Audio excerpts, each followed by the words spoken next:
A reading from the first letter of St. John. We can be sure that we know God only by keeping his commandments. Anyone who says, "I know him," and does not keep his commandments, is a liar, refusing to admit the truth. But when anyone does obey what he has said, God's love comes to perfection in him. We can be sure that we are in God only when the one who claims to be living in him is living the same kind of life as Christ lived.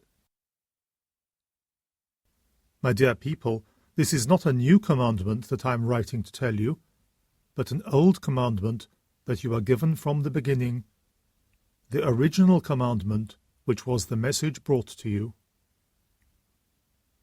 Yet, in another way, what I am writing to you, and what is being carried out in your lives as it was in his, is a new commandment, because the night is over, and the real light is already shining. Anyone who claims to be in the light, but hates his brother, is still in the dark. But anyone who loves his brother is living in the light, and need not be afraid of stumbling. Unlike the man who hates his brother and is in the darkness, not knowing where he is going, because it is too dark to see. The Word of the Lord. A reading from the Holy Gospel according to Luke.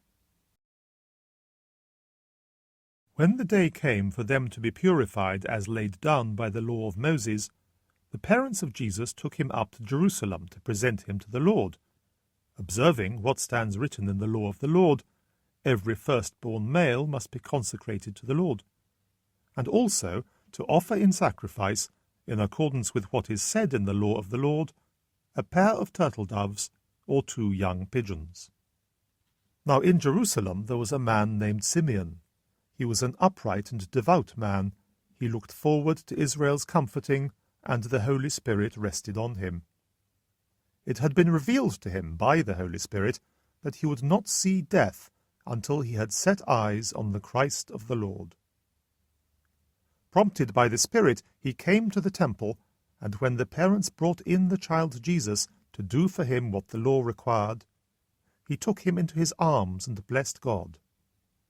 And he said, "Now, Master, you can let your servant go in peace, just as you promised, because my eyes have seen the salvation which you have prepared for all the nations to see, a light to enlighten the pagans, and the glory of your people Israel."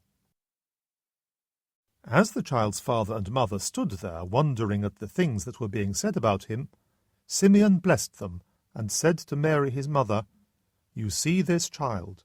He is destined for the fall and for the rising of many in Israel, destined to be a sign that is rejected, and a sword will pierce your own soul too, so that the secret thoughts of many may be laid bare." The Gospel of the Lord.